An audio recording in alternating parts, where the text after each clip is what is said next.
고난을 받고 장로들과 대제사장들과 서기관들에게 버림받아 죽임을 당하고 사흘 만에 살아나고 항변하매 예수께서 돌이키사 제자들을 보시며 베드로를 꾸짖어 이르시되 사탄아 내 뒤로 물러가라.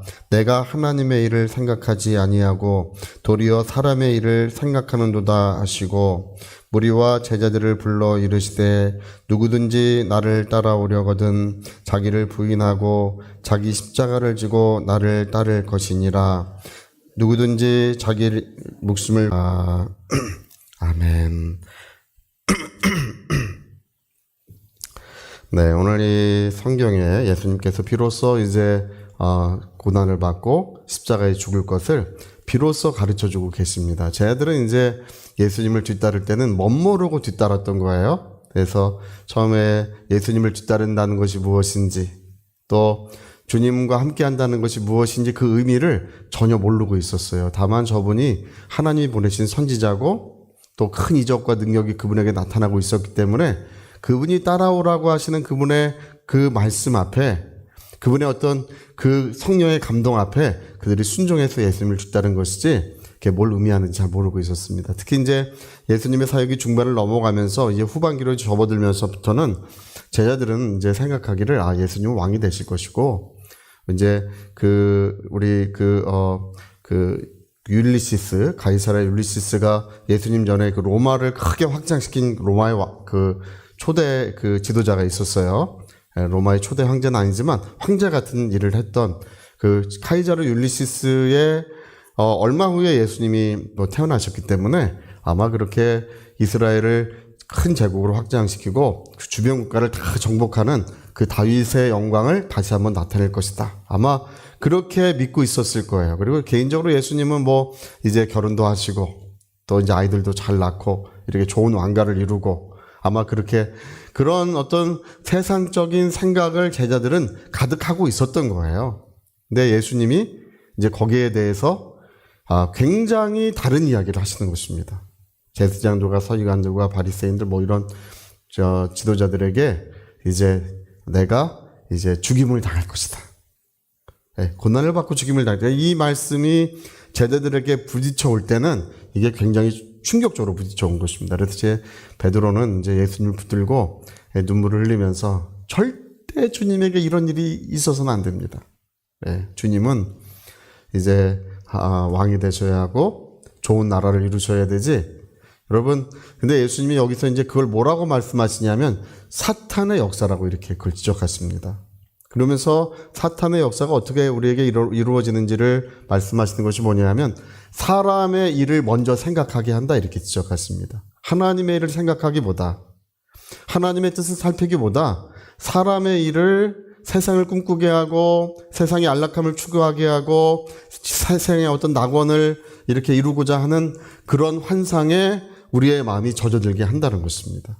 여러분, 우리가 그리스도를 따른다고 하는 것은 그러한 차원의 일이 아니라는 것을 주님 분명히 말씀하십니다. 그리고 우리가 분명히 알아야 되는 것이 있습니다. 뭐냐면 예수님은요, 십자가의 고난을 바라보고 계셨다고 성경에 어디에도 그렇게 기록하고 있지 않습니다. 십자가 너머에 있는 하나님의 영광을 바라보고 계셨다고 성경은 말씀하고 있습니다. 뒤에 있는 영광을 바라보시고 앞에 있는 고난을 참으셨다고 돼 있어요.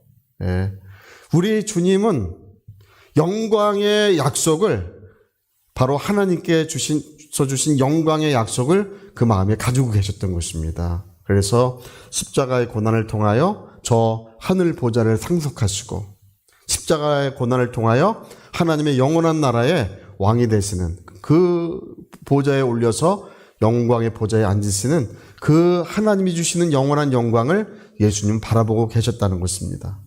오늘 우리 중에 누구도 영광의 소망이 없이는 주님과 함께 고난받을 사람은 아무도 없어요. 우리 히브리서 11장 6절에 말씀하고 있지 않습니까? 믿음이 없이는 하나님을 기쁘시게 못하나니 그가 살아계신 것과 자기를 찾는 자들에게 상 주시는 분이심을 믿어야 할지니라고 되어 있습니다. 모세는 애굽의 모든 보화보다 그리스도와 함께 고난받기를 즐겨했으니 이는 영원한 상을 바라보고 있었기 때문이라고 되어 있어요. 예. 이 세상의 모든 보화를 얻을 수 있고 영광을 얻을 수 있고 내가 그 모든 것을 잡을 수 있지만 그것을 배설물처럼 다 여겨버리는 것은 뭐냐 하면 그 마음에 하나님이 주실 영광의 소망, 영광의 약속이 거하고 있었다는 것입니다. 빛나고 있었다는 것입니다. 여러분 오늘 우리 심령과 영혼 가운데 살아있는 소망이 있어야 합니다. 살아있는 소망이 없는 사람은 이 세상을 꿈꾸게 돼 있고 일상의 안락함을 추구하게 돼 있고 마지막 날에 그것이 얼마나 보잘것없고 얼마나 물거품 같은 것을 실감할 때는 이미 늦었어요. 그때 이제 주님을 위해 살아보자 그렇게 되지 않는 것입니다. 우리 갈라디아서 5장에 육체를 따라 사는 자와 성령을 따라 사는 사람을 이렇게 구분하고 있어요. 그러면서 6장에 말씀하시기를 사람이 하나님은 만홀히 여김을 받지 아니하시나니 사람이 무엇을 심든지 하나님이 그것을 거두게 하신대요. 육체를 위하여 심은 자는 썩어질 것을 거두고 성령을 위하여 심은 자는 영원한 것, 영생을 거둘 것이라고 이렇게 말씀하고 있습니다.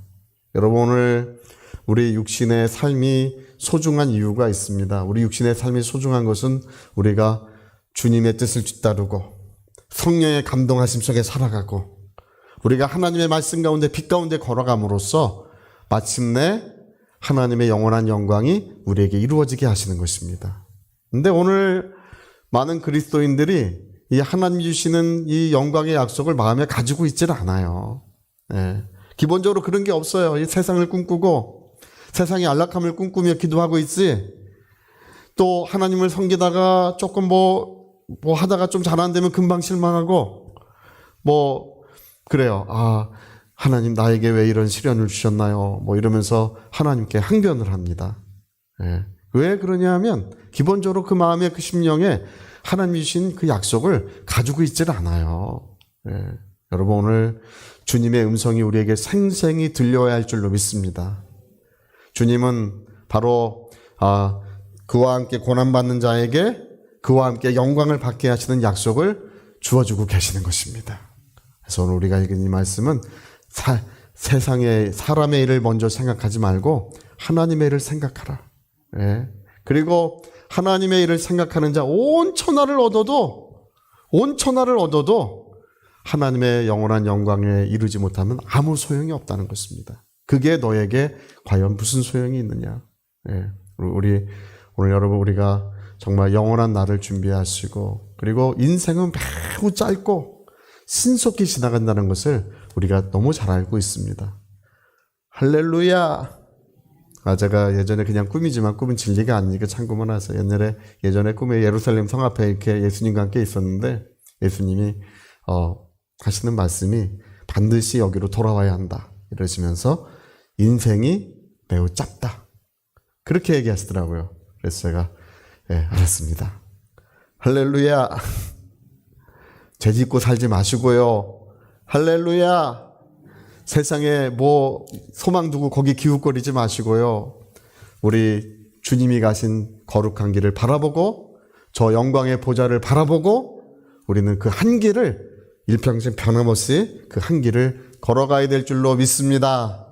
성령이 충만하시기를 예수 이름으로 부탁합니다. 자, 우리 같이 한번 기도하시겠습니다. 온 천하를 얻고도 온 천하를 다 얻었지만 자기 영혼을 얻지 못하면 그것이 아무 쓸데가 없느니라. 그것이 무엇이 유익하리요 이렇게 말씀하셨습니다. 여러분 오늘 내 심령 가운데 영혼 가운데 살아있는 소망이 있어야 합니다. 세상에 소망 두지 아니하고 저 하늘에 소망 두고 우리 하나님께 소망을 두고 있어야 합니다. 주여 내 영혼을 붙들어 주시옵소서. 우리와 우리 자손들의 영혼을 주님의 거룩한 손으로 그 의로운 손으로 우리 모두를 붙들어 주시옵소서. 우리 위하여 통성으로 기도하시겠습니다.